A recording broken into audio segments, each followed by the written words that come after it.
Welcome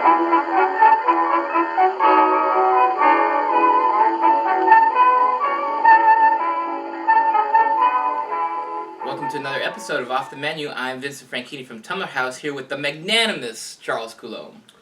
Well, I feel very forgiving and all that. Uh-huh. Well, that's good. All right, magnanimous. I like that. That's good. So, you're fresh off the George Norrie show? I sure am. I have to tell you that it was a phone-in interview, but I have been to their place in Sherman Oaks, and it has nothing to compare with the splendors and luxury of the Tumblr House building. No, Just so you'll know. I believe it. You don't have to, worry that I'm going to run off with those guys. Oh, that's good. But I did do the Norrie show last night. Very much enjoyed it. It's my third time over many years. I did it in 2005, 2013, and now this time. George is a fun host. I've always enjoyed chattering with him. It was an hour this time, and it came and went pretty quickly. The hour went, but I had a good time. Good. Anything else going on? Anything else going on? Well, yes. On April 23rd, I'm going to be doing a Theology on Tap in Escondido, California. Whoa. On chivalry and the Holy Grail and St. George, which is good because it's St. George's Day. And then the following day, the 24th, at 6 p.m., I'll be doing a book signing at Our Lady's Gifts, I think, and Books in Placentia, California, at 6 p.m. So if you're in either in North San Diego County on the 23rd or North Orange County on the 24th, try and make it. I'll be there. Hope you will. Okay. I'll be. I don't know about the Theology on Tap, but I'll certainly be signing Grail books the second day. Okay. It's Friday the 13th today, too. Oh, yes. Okay. I'm happy. Yeah, that's your magic day, right? Yeah. I forgot what we did a show on Friday the 13th before, and you had some lucky test story, I think. Yeah, well, I mean, it's always been that way. When I was in school, if there was a test I wasn't prepared for, and it was Friday the 13th, it was always canceled. The teacher wasn't there, whatever. The Friday the 13th has always been a very lucky day for me. That's strange. Yeah, I know. Well, some would say there's a reason why strange things happen to the strange. But fortunately, you're too nice a person, too magnanimous, Ooh. to, push that one home on me. I would never do that. No, because you're too good a person. Thank you. That's why you're so popular amongst the employees around here. Oh, okay. That's how you earn all those little prizes they give away. Yeah, I like those prizes. I thought you might. No. It's not my doing. I couldn't afford to put up money on that kind of tchotchke. Tchotchke? Tchotchke. What is that? It's a Yiddish word. Oh, yeah, It means okay. bric-a-brac. Bric-a-brac? Some award things they give you. I mean, come on. Those plastic cup thingies on the pedestal, most favored junior executive of the secretarial poll 2016. What are you really going to do with that? Drink from it? No. The cup's like yay big. Okay. I mean, don't get me wrong. I certainly appreciate the thought behind it, but he's got this wall full of these things in the different branches here. I think the custodial department gave you something 2 years ago. Yeah. And human relations gave you something, but that wasn't a cup. Human resources. Human resources, right? That was a plaque. The motor pool, catering, and of course. No, I'm not going to say anything about catering, but the commissariat's great here. Food's always good early in the week. No, but I mean, all of the different maintenance sorts of departments. Yeah. Think that you're absolutely wonderful. Yeah. Yeah. Oh, great. All right. All right. I have one question before we get to other people's questions. Your book, Star-Spangled Crown. Wow. I think we need some clearing up to do on this one. It has been making a tangible impact on people's perceptions, in my opinion. Perceptions of what? On how to approach politics, on how to approach the emergence of religion in politics. I see. All right. In the book, so for those of you who somehow haven't read this yet, in the book, America becomes so bad off that the powers that be have no choice but to become a monarchy, and I guess a Catholic one. So, I mean, is that what we should be trying to do? Trying to bring about a monarchy, a Catholic monarchy, in order to convert the nation? No. You see, I did it that way. As I say in the book, I highly doubt anything along the lines of what I've indicated would ever really happen. There's too much against it. And the way things stand now, the country is likely to be balkanized than it is to get a monarchy. Now, balkanized, by that you mean just breaking up, fracturing into different parts, yeah. Yeah.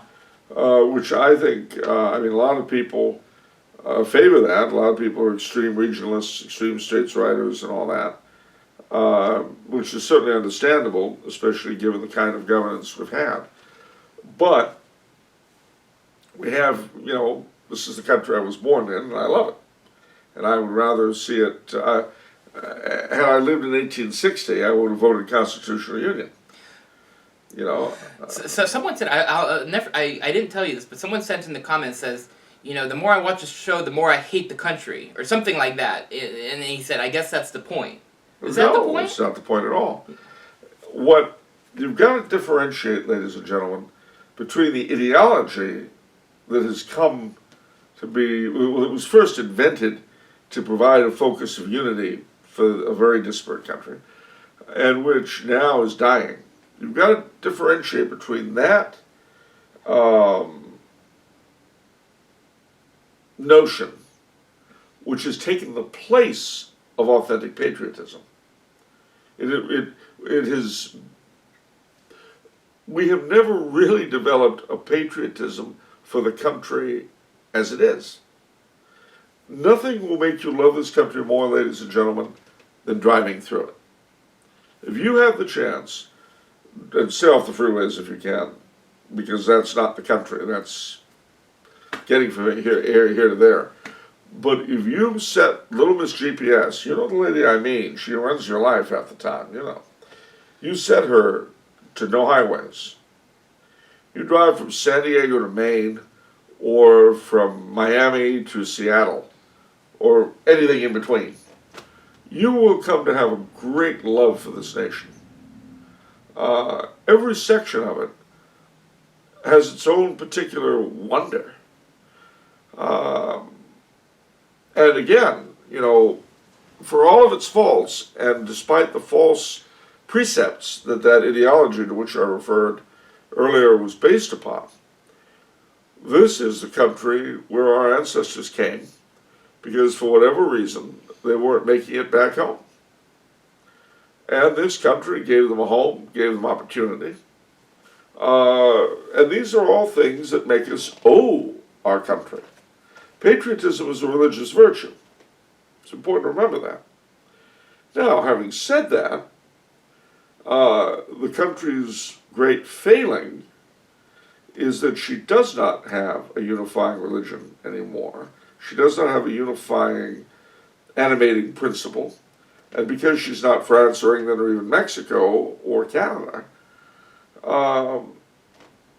and because we've all sold ourselves on the notion that her major reason for existing is as the vessel of freedom and the shining light, the shining city on the hill, the last great hope of mankind, that thing, that ideology, has obscured in the minds of people the real worth of this nation.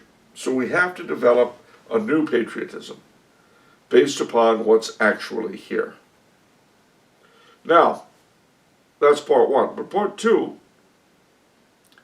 is that we have some of the finest building blocks for a country that you'll ever see.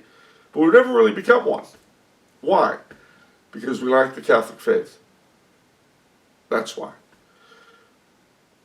With the faith, America could become a nation in the sense that France is, that French Canada was, that Mexico was, is Colombia.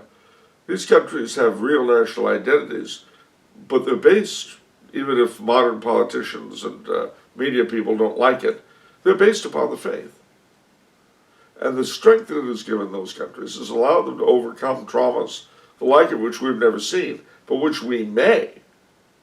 And as things now, if we ever are hit with traumas of that nature, we'll smash. So, no, it's not, the point is not to hate this country. The point is to love it realistically, warts and all, and out of that love, to want to evangelize it. Now, here's the thing, though. You can't love what you don't know. There's a threefold deal here. We have an obligation to evangelize. But you cannot evangelize either a person or a group or a country. You cannot evangelize it unless you love it. But here's the rub. You can't love it unless you know it. There's a reason, ladies and gentlemen, why so many of the best ethnographic museums in the world were assembled by missionaries. Why? Because a missionary goes into a region, he wants to convert it, what's he got to do? He's got to learn about it. That's why. Because he can't love it until he learns it, and until he loves it, he can't evangelize it. So we need to know our country a lot better. Not just our little portion of it. As much of it as we can. One of the happiest days in my recent history was finding out that American heritage is coming back to life. I love that thing. Now, mind you, as with so much of American historiography, it's imbued with the dying ideology of the country. But there's so much that isn't. And you know, you may not love, and I certainly don't, our breaking away from Britain in 1776. But that doesn't keep you from loving the 4th of July, the fireworks, the celebration of the country that we have. It's also interesting to note that all the stuff we do for the 4th of July, the fireworks, the parades, the banquets, all that stuff, we actually originally used for the King's birthday. So it was the only way we knew how to celebrate anything, so that's what we did. The point I'm making is that rather than trying to instaure a monarchy, which would be of doubtful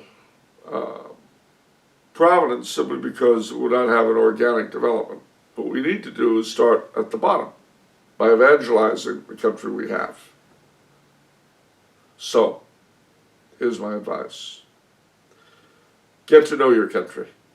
All 50 states and the territories and so forth. I mean, if you can't do it by actually traveling, that's why God made the internet.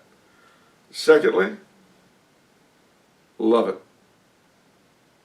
Think of the different cultures here. The Pennsylvania Dutch, the Creoles of Louisiana, the coffee house drinkers in Seattle, Little Italy in New York, Calle Ocho in Miami. There's just so much here. It was one of the reasons I love the now unpersoned Garrison Keillor. I loved his stuff. I mean, you know, his views I don't care much for. But his storytelling and so forth, sheer Americana. So, learn the country, love the country, evangelize the country. Because without trying to evangelize it, you don't really love it. And the thing is, if ever this country is converted, remember that the institutions of old Christendom, to include Catholic monarchy, developed organically. They grew from the confluence of the faith with what was already there. That is what we have to shoot for. Now, having said that, I think, you shouldn't study monarchy, or know about it, or see how it applies. Moreover, as I point out in Star-Spangled Crown, a huge piece of our heritage in this country is monarchical, which is conveniently overlooked. That's the kind of thing that we have to bring up to people's notice. You wouldn't have sheriffs without monarchy. You wouldn't have coroners or notaries public. Or the chain of title in 3/4 of the United States goes back to some king or other in pieces of real estate. And as I love to say, the two great conundrums here, whether we have feudal or allodial law, and whether the states or the feds inherited the king's sovereignty. Think of how those two questions would be resolved if we had a monarchy, which is something to be pointed out. One of the reasons why the courts have never decided whether we have feudal law, that is to say, everyone owns the land in rent, as it were, from a higher authority, or allodial, everyone owns the land completely, totally. The reason why that's an important issue is because if you have allodial ownership, you can't have eminent domain. But if you have eminent domain, well, that means you've got feudal ownership, except that by our Constitution, we do not have a king or any kind of a feudal lord.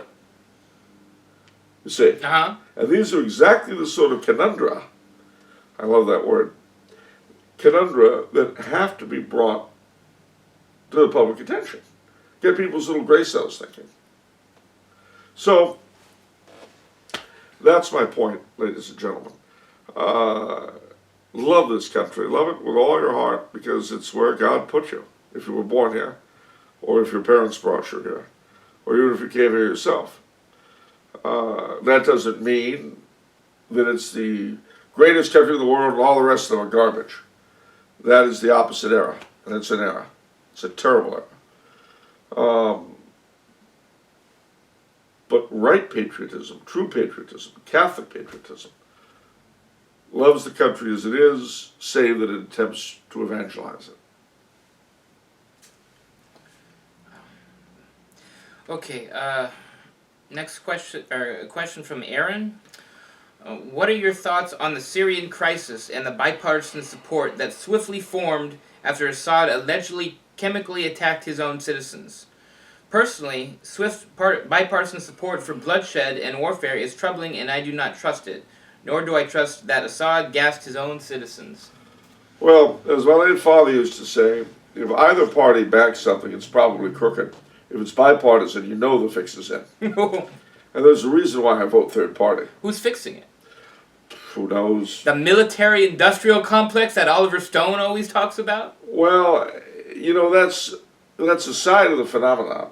You know, just like Mr. Trump and a lot of other people talk about the deep state of the swamp. Certainly, there is a body of governance that goes on regardless of party.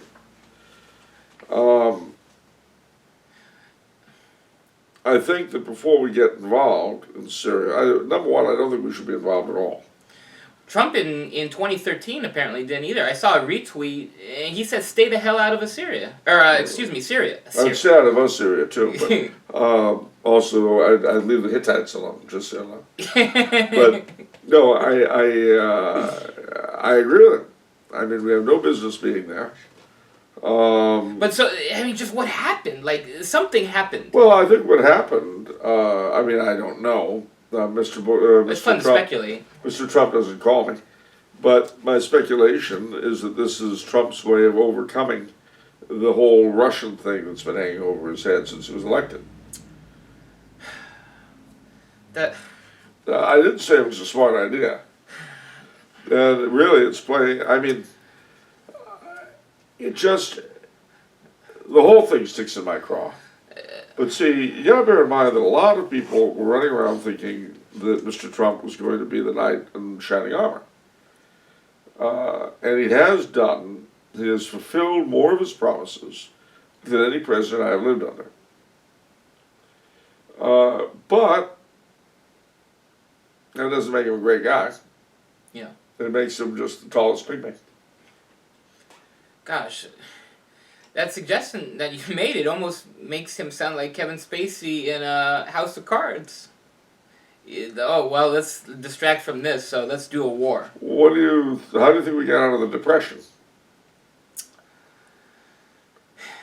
World War II. Yeah. Okay. What did Woodrow Wilson want to do more No, than anything? the New Deal. Yeah, the the New New Deal. Deal. Yeah, that worked.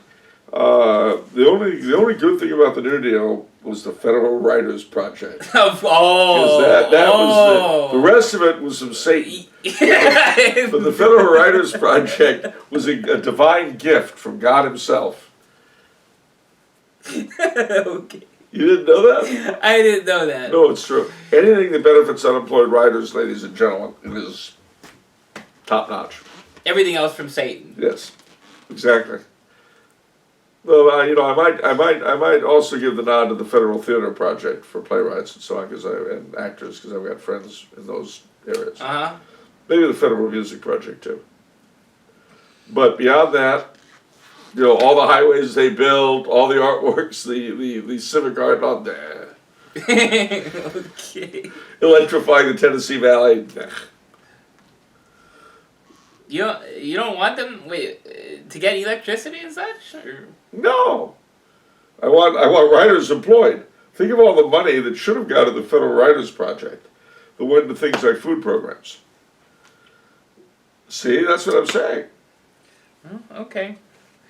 This country owes writers a living. Wow. Not that we're doing special pleading, ladies and gentlemen.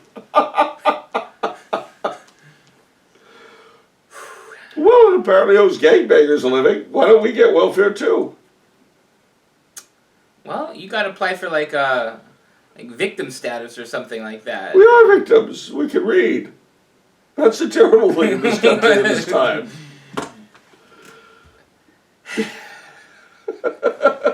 Okay. We're discriminated against because we know stuff and stuff.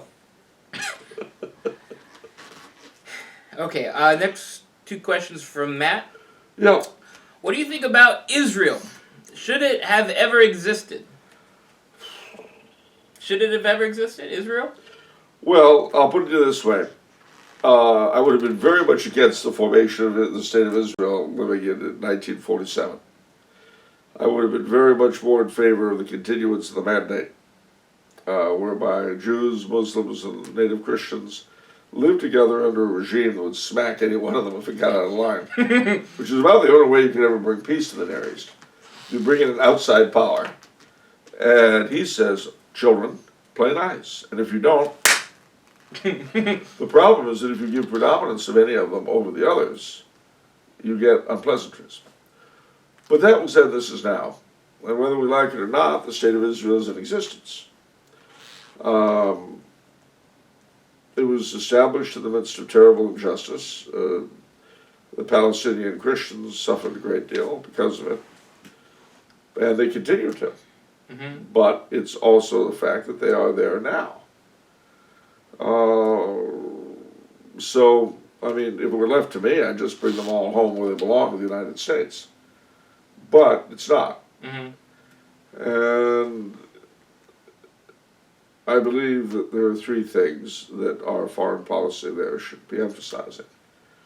And only three. One is, of course, the safety of the native Christians and the safety of the holy places. And the third is preventing a bloodbath. But again, what history shows is A, that can only be done in a just manner by an outside force. And two, that outside force has to be ready to stay a long time and get nothing in return, except a lot of abuse. It was true for the Byzantines, it was true for the Crusaders, it was true for the Ottomans, it was true for the British. Because there was something about the Holy Land that seems to turn people a little cray-cray. Yeah. But, I mean, the State of Israel is there, so is the State of Palestine. It doesn't help. Look, I can remember back to 2000. I'm so old I have a memory that's more than 3 seconds. And after the signing of the peace treaty, there was a short period of a couple of years where the Israelis and the Palestinians were getting to know one another. You had Israeli and Palestinian scout troops going out together. I mean, and they were getting ready for the big millennium of Christianity. Uh-huh. And this was going to be a huge tourist thing, both in Palestine and Israel. It was wonderful. It was really, really a delight to see that horrible conflict subsiding. Yeah. So what happens? It was too good for the leadership on either side to survive. No, we can't have our own peoples getting to know one another. What would happen to us?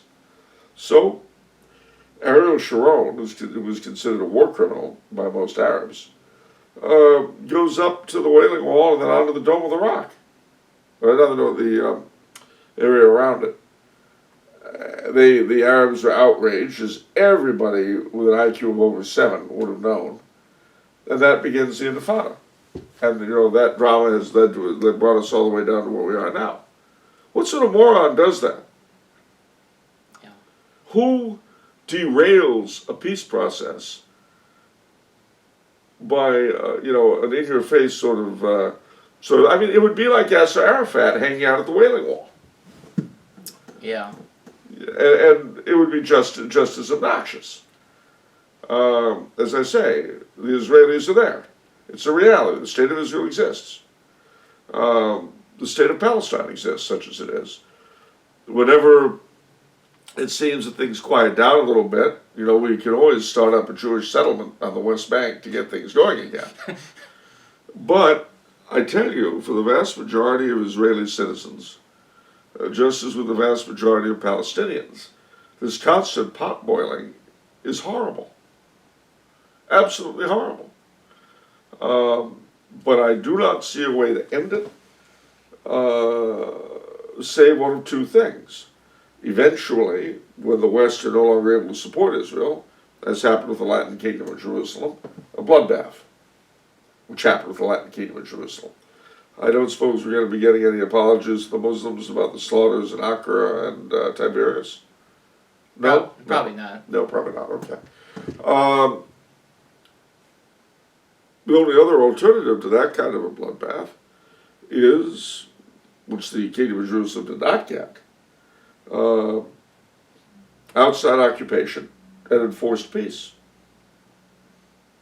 Which agency would do that enforced occupation, that outside occupation? I don't know who's capable of doing it today. A coalition of powers, the UN, the United States, who knows? But I can tell you it would be a thankless job. Yeah, but that's why no one would do it. So I nobody would do it. The only reason why they did it under the Latin Kingdom was because they had a religious conviction about preserving the holy places. Yes. The British did it for a short time, really, because of their victory in World War I. They felt stuck with it. The Ottomans were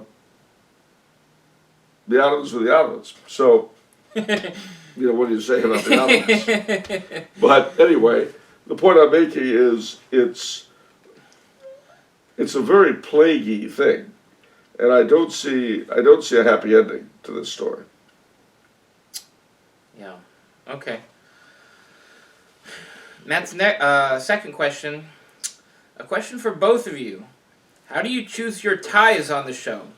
Why blue on teal? I just don't get it. I guess that's referring to one of my outfit decisions. Well... You should tell him you don't make those choices. I don't make those choices. As a young executive of Tumbler House Corporation, my valet lays the tie on the bed for me, and I just take whatever tie he lays down for me. I don't know. He's a little colorblind, isn't he? Must be. Now, see, that is the price you pay for preeminence. At least you got the prestige of having a valet, even if he is colorblind. Yeah, oh, by the way, shout out to Don Metcha, wardrobe assistant, Tumbler House wardrobe assistant. Thank you, Don. No, if people feel strongly enough, they can always send in their ties or dress shirts. My neck size is 16 and a half. My sleeve length is 34 to 35, and I think you're. I'd be very grateful. If I look good in it, maybe I'll wear it several times. Yeah. And you will name the donor on the podcast. That's true. That too. So send it our way. Don't send it to Salvation Army. Okay, Salvation Army. That's a false religion. Little did you know. Okay, send it to Tumblr House. But bear in mind, if you send gag stuff, he may wear it, but it'll be, and this beautiful black tie with the red lips that glows in the dark. This comes to me from Mr. Ellsworth Gardner in Teaneck, New Jersey. Thanks, Ellsworth. You know how to pick them. So you keep that in mind. You will be called out. Yeah, yeah. And don't think anonymous gifts of ugly stuff are going to be worn. Yeah. Oh well, the other thing, I just shout out to Tammy Jordan, superfan Tammy Jordan. She says you're the best dressed man in the world. So it's kind of puts me in a difficult position to be next to the best dressed man in the world. And I don't have a valet. Yeah. Well, yeah. Well, firstly, I appreciate the sentiment, but if I'm the best dressed man in the world, we got problems in New City, ladies and gentlemen. When I was young, it was considered that the Duke of Windsor was the best dressed man in the world, former Edward VIII. When I was a bit older, it was Patrick Macnee, who played John Steed in The Avengers. Today, though, looking around, being the best dressed man in today's world is a little like being the tallest pygmy. The Jolly Green Giant of Lilliput. Gosh. Wow. As tall as a G.I. Joe. So you don't think Justin Bieber Trudeau is the best dressed man in the world? Well, when he has a shirt on, he can be plausible, but he does like to show his tats off. He, by the way, a word about Justin Bieber Trudeau. I don't want anyone to get the wrong idea about how I feel about Justin Bieber in relation to Trudeau. It's a running gag of mine, as you know, to conflate the two names. But in reality, I have far more respect for Justin Bieber than I do for Justin Trudeau. Justin Bieber earns a living. Justin Bieber is pro-life. Justin Bieber is, okay, well, those are it. But that's enough to put him head and shoulders over Justin Trudeau, just so you'll know. You respect Justin Bieber's work as an artist? I wouldn't go that well. More than I respect Justin Trudeau's work as a politician. Down there. Okay, yeah. Objectively speaking, I have to admit I don't think much of it. Although I do think Justin Trudeau, I can imagine him singing "Baby, Baby" to the Parliament of Canada. I could see that. Yeah. Okay, next question is from Godfrey Boyon. Interesting. Yes, all right. Charles, what is your opinion on tattoos? From what I understand, there isn't an official standpoint in which the Catholic Church condemns tattoos. Also, the passage in Leviticus, which states, "Do not put tattoo marks on yourselves. I am the Lord," is not binding on Catholics since it was meant for the Jews. Are tattoos okay when they do not contain any immoral imagery and doesn't oppose the faith, is done prudently and moderately, and is not done simply by vanity? Well, any kind of decoration, clothing that isn't strictly functional has a touch of vanity to it. You can't escape that. And of course, the very fact that Justin Trudeau is proud enough to show off his tattoos, you might wonder about wanting to emulate Justin Trudeau. But no, there's nothing I don't care for them, but there's nothing at all in church teaching against them, to the best of my knowledge, or for them. I think much more than tattoos, though, I prefer piercings. Really? Wow, that's surprising. I had my medulla pierced. Yeah? Yeah, I had my medulla pierced. Now, there's some drawbacks. Everything's black and white now, and everything smells like burned rice. But, it's really rad. There's a little ring in the back of my head. Oh, chicks dig it if they're like over 50. Yeah, I'm sure. That's true. It's my way of being, sticky into the man. What? Oh, what's wrong with the pierced medulla? It impairs motor functions very slightly. Very slightly? Just a bit. You never know. I get the occasional tremors. That's terrible. That's terrible, Charles. What price fashion? What? Apparently you're willing to pay the price, so... You bet. I had this cocktail waitress, and she'd been at Woodstock, so she knew. She saw the little ring sticking out of the back of my head, and she said, "Wow, you got a pierced medulla. That's hot." Well, that's great, Charles. She had her grandchildren with her. No, but tattoos is one of the things that I guess is one of my pet peeves. I guess you could say.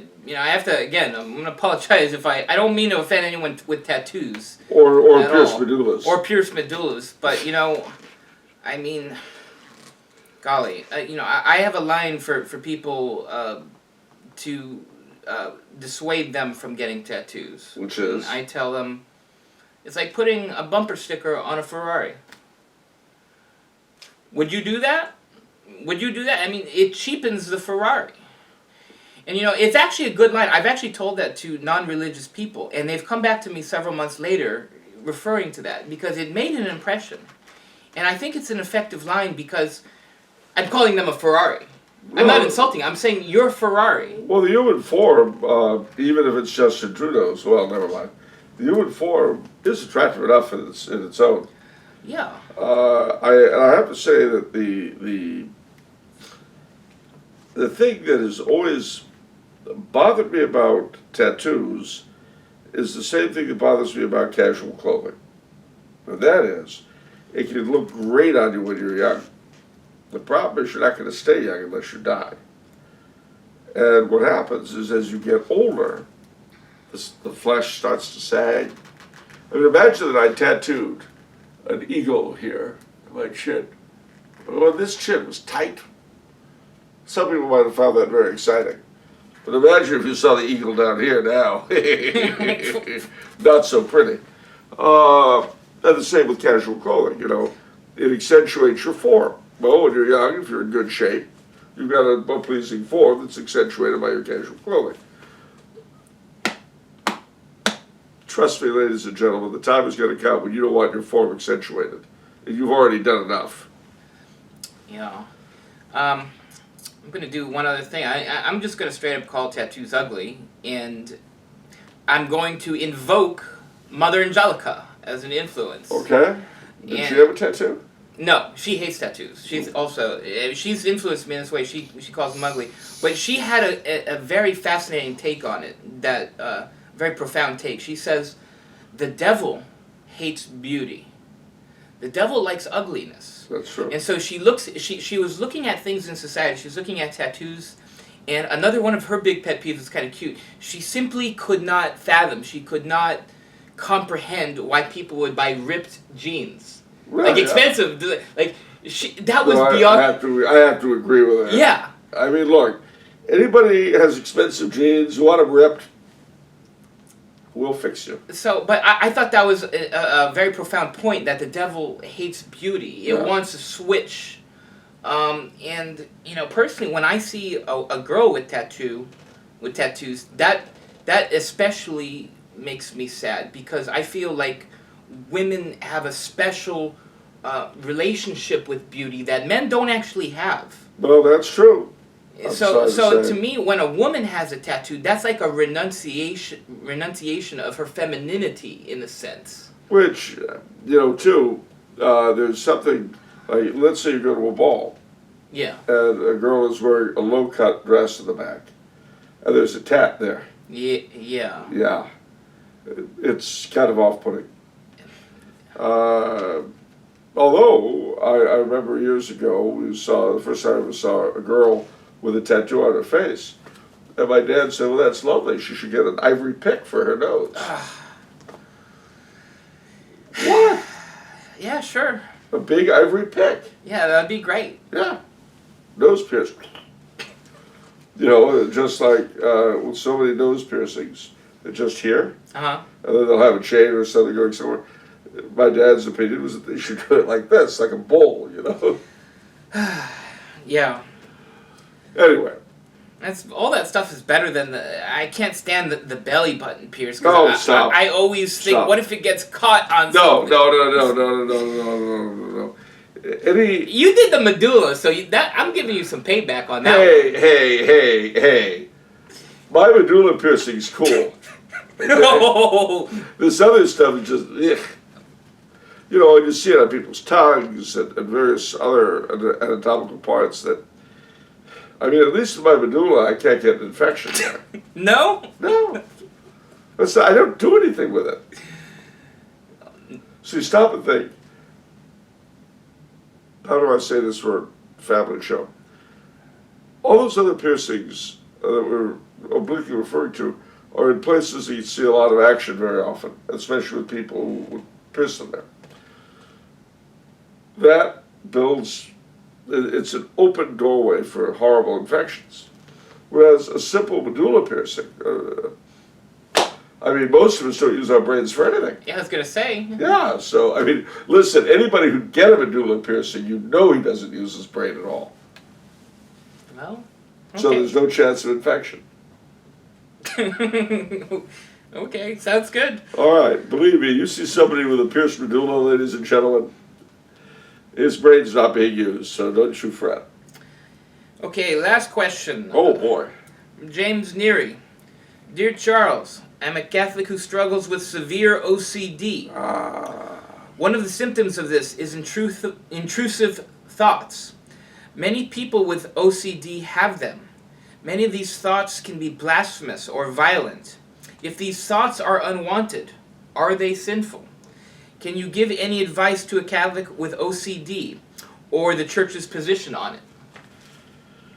Yes, firstly, if they're unwelcome thoughts, then of course they're not sinful.